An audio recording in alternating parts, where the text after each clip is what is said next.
Important है इसका metaphase का। एक चीज आपने देखनी है कि जैसे मेटाफेज, ये अर्ली मेटाफेज है, ये लेट मेटाफेज, दो स्टेजेस, हालांकि एक भी बना दो कोई दिक्कत नहीं है, ठीक है, लेकिन थोड़ा सा आपको चेंज पता चलना चाहिए कैसे हुआ। जो ये स्पिंडल यहाँ से अराइज कर रही है, it will join the chromosome at centromere. Centromere के ऊपर क्या होता है तो बताएगा, काइनेटोकोर, आपको बताया था ना, प्रोटीनेशियस कॉम्प्लेक्स होता है जो सेंट्रोमियर के ऊपर अटैच होता है। तो वहां पे ये स्पिंडल जाके, अगर मान लो हम ऐसे अज्यूम करते हैं,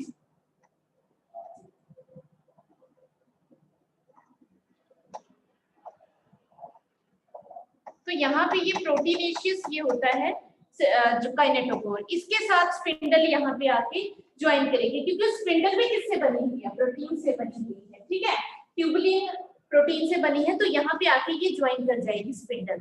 और जो मेन प्रोफेज है जो आपको दिखाया जाएगा आपकी बुक में, वो ये वाला, इसमें क्या होता है, जो क्रोमोसोम्स है दे लाई ऑन इक्वेटर, इक्वेटर पे आ गए, इक्वेटर जानते हैं आप सभी, तो यहाँ पे कैरेक्टरिस्टिक फीचर होता है मेटाफेज का, chromosomes lie on equatorial equator plate, इसको इक्वेटर प्लेट कहा जाता है, क्योंकि अगर मान लो ये तो दो है हमारे केस में, अब अपना साथ साथ में कंपेयर करते चले कि हमारे में कितनी स्पिंडल बनेगी,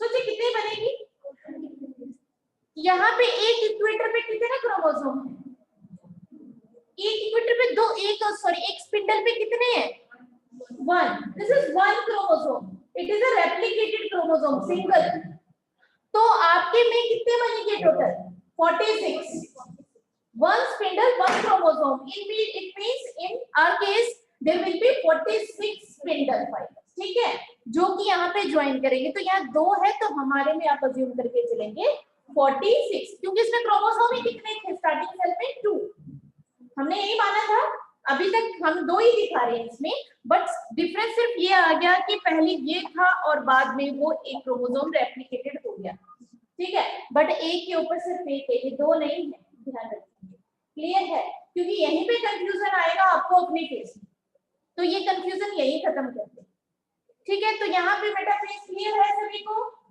कि मेटाफेज के केस में इक्वेटर बस सबसे इंपॉर्टेंट है कि इक्वेटर के ऊपर लाई करेंगे। Now next we will move to next phase is anaphase.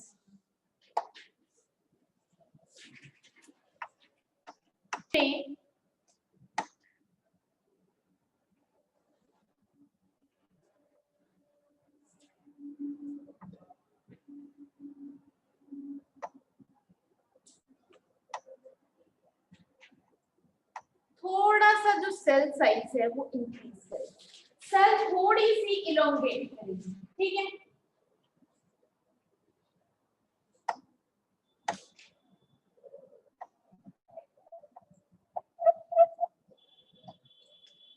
अब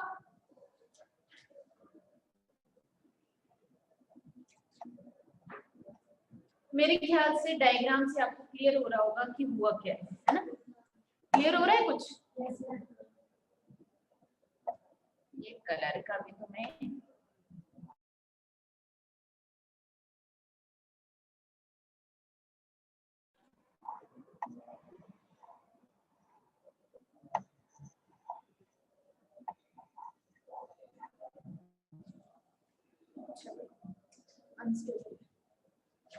ठीक है। अब यहाँ पे क्या होगा, अब आपको एक चीज याद रखनी है सभी को, ये क्या होगा, आपका क्रोमोसोम कैसे होता है, देखो एक चीज आपने सुनी, दैट इज योर क्रोमोसोम, है ना, that when two sister chromatids, अब क्या होगा, इसके यहाँ पे और यहाँ पे स्पिंडल ने ज्वाइन कर रखा है, अब जो स्पिंडल है वो बीच में से इसकी यूनिट डिसइंटीग्रेट करना स्टार्ट कर देगी, बीच बीच में से हटना स्टार्ट कर देगी, जिसकी वजह से स्पिंडल का साइज क्या हो जाएगा, छोटा, ठीक है। अब मान लो यहाँ से हटनी स्टार्ट हो गई तो स्पिंडल बीच बीच में से छोटी होती जाएगी, अब वो यहाँ से तो अटैच्ड है, तो वो क्या करेगी, क्रोमोसोम्स को साइड में खींचेगी अपने साथ साथ, तो क्रोमोसोम्स विल मूव दिस, समझ आ गया आपको कि ऐसे था वो क्रोमोसोम, रेप्लिकेटेड क्रोमोसोम था, उसकी एक ये कॉपी है, एक ये कॉपी है उसकी, तो जब जो स्पिंडल है वो बीच बीच में से डिसइंटीग्रेट होना स्टार्ट होगी तो वो क्या करेगी, दोनों को इस तरह से मूव करेंगे। पहले तो ऐसे है,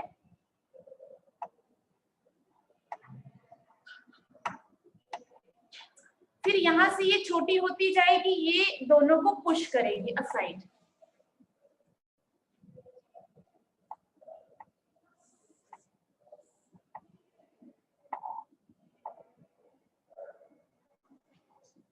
इस तरह, ये इस तरह। अब दोनों ये क्या हो जाएंगे, बीच में से डिवाइडेड। ठीक है, मींस एक्चुअल में जो क्रोमोसोम था, तो यहाँ से ये एकदम से स्पिंडल छोटी होती जाएगी, छोटी होती जाएगी, जिससे जो क्रोमेटिड्स हैं या क्रोमोसोम्स हैं, वो दोनों जो है अलग अलग पोल्स की तरफ मूव करना स्टार्ट कर देंगे। ठीक है, कैरेक्टरिस्टिक क्या है अब एनाफेज की, spindle get disintegrated which move the chromatids or the chromosome replicated chromosome apart from each other। वो उसको क्या कर देती है, रेप्लिकेटेड क्रोमोसोम को जो है सिंपल में डिवाइड करके वो मूव कर जाती है टुवर्ड द पोल्स, उसको मूव करना स्टार्ट कर देती है। तो अब क्रोमोसोम मूव कर गए, यहाँ क्लियर है, यहाँ तक थोड़ी सी सेल इलोंगेट हो जाती है। अब लास्ट वाला फेज हमारा आ जाता है, कौन सा रह गया, टीलोफेज। ठीक है, हालांकि इसमें टीलोफेज, चलो हम पहले टीलोफेज से कर लेते हैं। आ जाते हैं टीलोफेज में, क्या हो गया,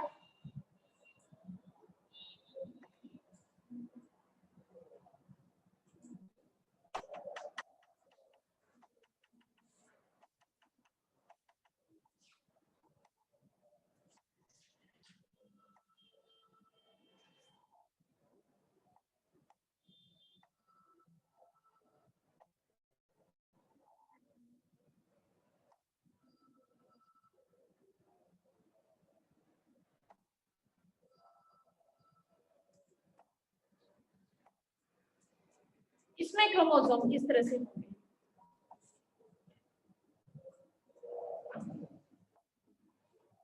अब दोबारा से जैसे ही टेलोफेज फर्स्ट स्टार्ट होता है, न्यूक्लियर मेम्ब्रेन गेट रीअपियरिंग, ये दोबारा से अपने आप को अरेंज कर लेती है, न्यूक्लियोलस अपीयर हो जाता है, ये बीच में न्यूक्लियोलस अपीयर हो रहा है, और एकदम से जैसे ही न्यूक्लियर मेम्ब्रेन कंप्लीट होती है, तो दोबारा से सारे के सारे अनकोइलिंग हो जाते हैं। पहले कोइल्ड हो गए थे, अब दोबारा से उसी तरह से प्रेजेंट हो जाते हैं। क्लियर है यहाँ तक सभी को? अब लास्ट में, क्योंकि हम एनिमल सेल की बात करते हैं, तो एनिमल सेल में एक फरो क्रिएट होता है। आपने यहाँ तक कंप्लीट कर लिया कैरियोकाइनेसिस, न्यूक्लियस गेट डिवाइडेड। अब ये सेल अभी एक ही है, इसमें दो न्यूक्लियस हैं, लेकिन अभी क्या डिवाइड नहीं हुआ, साइटोप्लाज्म डिवाइड नहीं हुआ है। तो एट लास्ट साइटोकाइनेसिस होगी, दैट इज बाय फरोइंग। फरो होते हैं, इसको कहते हैं फरो, गड्ढा सा जो ये बन जाएगा, दैट इज नोन एज फरोइंग। ठीक है, धीरे धीरे धीरे जो ये फरो है, ये इंक्रीज करता जाएगा,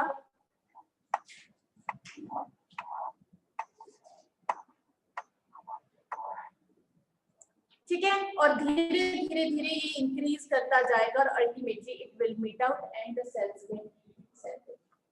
ठीक है, क्लियर है यहाँ तक सभी को? किसी को कोई डाउट है तो अभी बता सकते हैं कि किस तरह से ये सेल डिवीजन है। तो एक बात ध्यान रखना आपने, जरूरी नहीं है कि जो स्पिंडल है वो सेंट्रियोल से ही बने। एक बात नहीं, हमने अभी बताया कि स्पिंडल किससे राइज हुई है, सेंट्रियोल से। एक्चुअली स्पिंडल किससे बनी है, प्रोटीन सब यूनिट्स, प्रोटीन सब यूनिट्स कहां प्रेजेंट होती है, साइटोप्लाज्म में। तो सेंट्रियोल तो एक मींस होता है उसके ज्वाइन करने का, अगर सेंट्रियोल एब्सेंट भी हो तब भी स्पिंडल बनती है। In case of plants centrioles are absent but spindle is formed. ठीक है, तो स्पिंडल वहां पे बनती है, ऐसा नहीं है कि अगर सेंट्रियोल नहीं होंगे तो स्पिंडल ही नहीं बनेगी, प्लांट के केस में बनती है। और प्लांट के केस में क्या होता है, अब प्लांट में फरोइंग नहीं हो सकता क्योंकि उसमें सेल वॉल होती है, दैट इज हार्ड। तो उस केस में क्या होता है, उसके बीच में एक स्पेशल स्ट्रक्चर बनता है जिसको कहते हैं सेल प्लेट। कल मैं ये दोनों बताऊंगी, सेल प्लेट की कंपोजिशन क्या होती है, क्योंकि अभी पूरा नहीं हो पाएगा, 2 ही मिनट बचे हैं हमारे। तो थोड़ा सा मैं इसको रिवाइंड कर देती हूँ आपको। मेटाफेज क्लियर है, that line is equatorial plate. Equatorial plate जिसको कहा जाता है, इक्वेटोरियल प्लेट पे अलाइन कर जाएंगे। अगर 46 है ना तो 46 ही अलाइन करेंगे।